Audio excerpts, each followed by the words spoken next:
Remember, don't like, share, or subscribe. What are you trying to do? Blow up the channel or something? I got enough on my plate.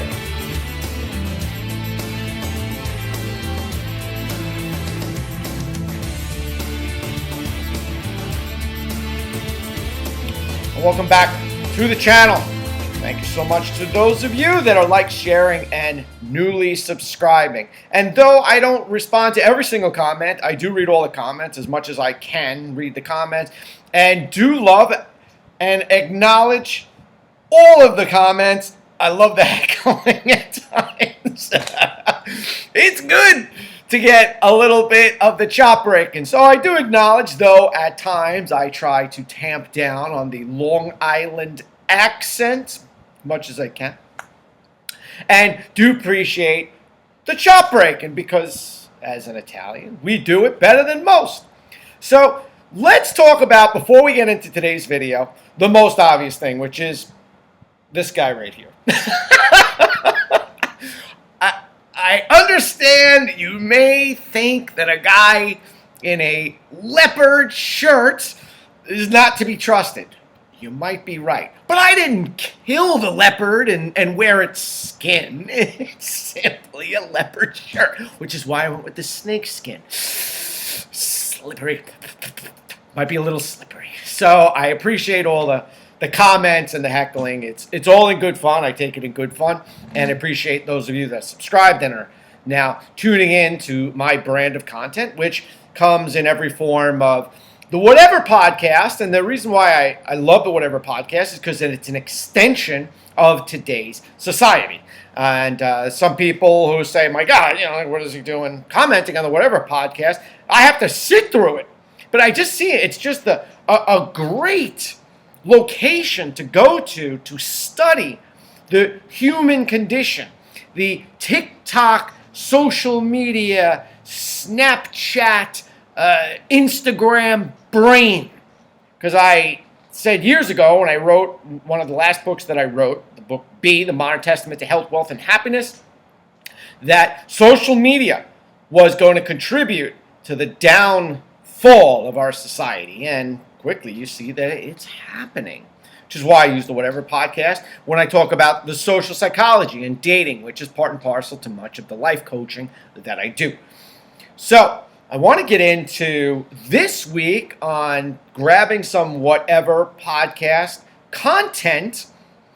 They wrote this, not me, the most vile woman on the podcast, and very well could be. So we are going to analyze the different things that she says, and then you're welcome to comment, share, and heckle in your response to this video. This week, the Whatever Podcast on Flatline. Here we go. Yeah. So what games do you play and how are you rude to them? I play a lot of games. So one thing that I do that I love to get a rise out of guys is I'll let's say they're really horny or something. I'm like, okay, I get them in the mood. This is just plain cruel, but I get them in the mood, and we'll be sometimes even during sex, but normally before, I'll be nope, I don't want to do anything, and I'll make them wait. Or during sex, I'll literally just stop and I'll roll over. Give them blue balls.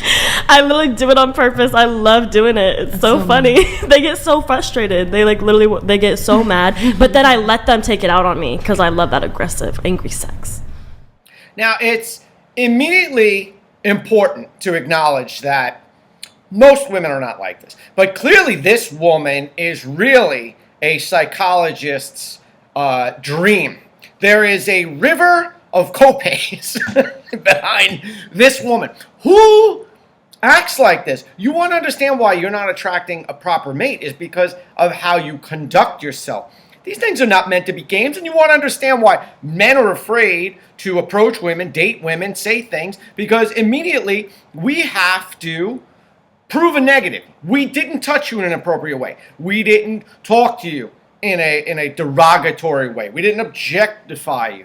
And these games that they're playing, that she specifically is playing with men in bed, that is a dangerous game. Not only because what could be construed as far as what's consensual and not consensual, but it is a screw job for the minds in this case. Not only for the person that she's with, but it's continuously drilling down on her mental illness of lack of trust, toying and playing with people, and objectifying men for her own aggrandizing self-gratification and power play in a relationship, if you want to call that a relationship. Let's get busy. And so it's like a game. So like she's just playing the game. What? So you? Not that that's right or that that's okay or like whatever your opinion is, but that's just kind of primitive. If they did it to me, I'd be okay with it. Like it's a game, you know. So we're playing games. what? So just reiterate once again. What is it specifically that you do? You're like mid hookup, and then you'll just like totally disengage. Yeah.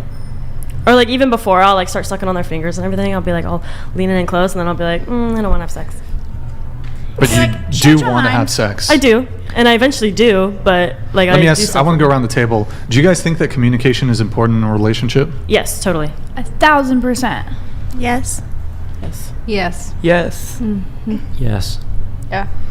Isn't that quite literally you not communicating though? I am. I'm saying I but- don't want to have sex right now, and I But stop. you do want to have sex. I do, but it's a game that I'm playing. It's a mind game. I'm teasing. I'm being a little brat.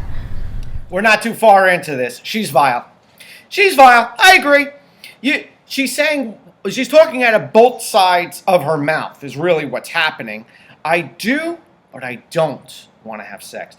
Nobody wants to play games. Certainly in this culture and environment right now, because we don't know what is and what is not consensual.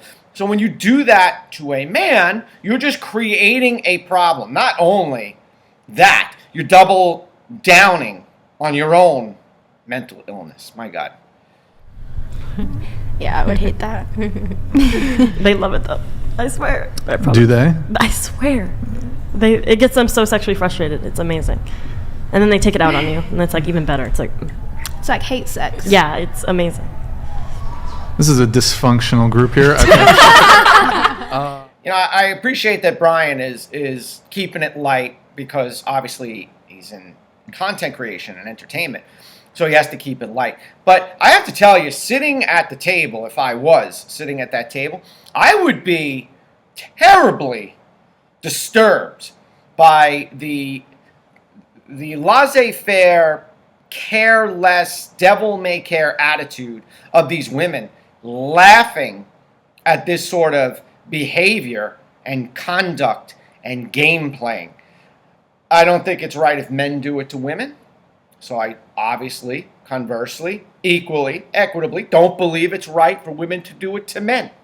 And you want to understand why the divorce rate is so high, or men are not even entering relationships with women, because this is the new brand of woman. My God, women in their 70s and 80s would cringe if they saw this kind of woman. So, are there any other games you play? Games? She's 'Cause like you said freaking Saul. You over play here. games.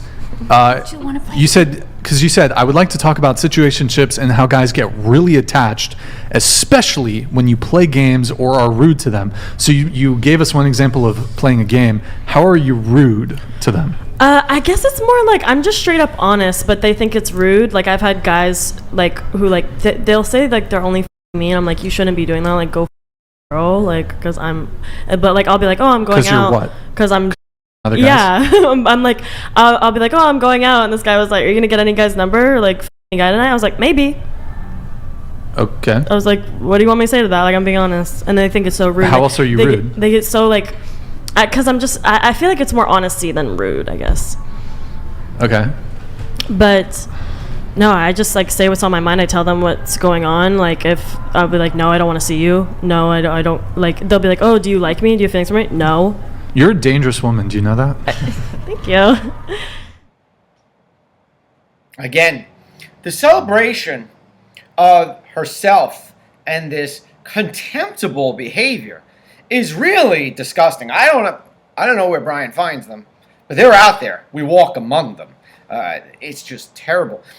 If you're a guy, and again, maybe earlier in my life before I became a little bit more emotionally content with myself, and then grew, evolved, learned, and got to a psychological place of having balance between my insides and extrinsics, my life, my career, my income, and all that stuff.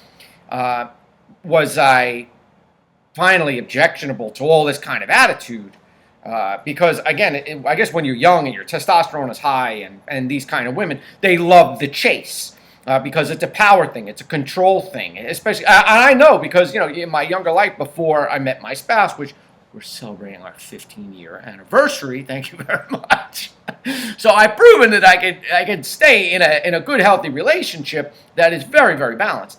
But before that, I guess I myself had the thought or the idea that I could draw a woman in by treating her nice and helping her with her issues and her problems and not getting the transactional exchange for those efforts, or coming to terms or grips with, are we friends? We not friends? What's going on? So that I could get out of there quickly. Listen, I'm not going to do these things for you if it's not going somewhere, but what woman's going to say no to your help if you're offering it, especially what she deems is no strings attached? Because she must know if you're doing it, there's a string attached. You're doing it for some reason, even if it's in a medieval courtship way. But a woman like this, being dangerous and knowing it and laughing about it, if you meet her, run.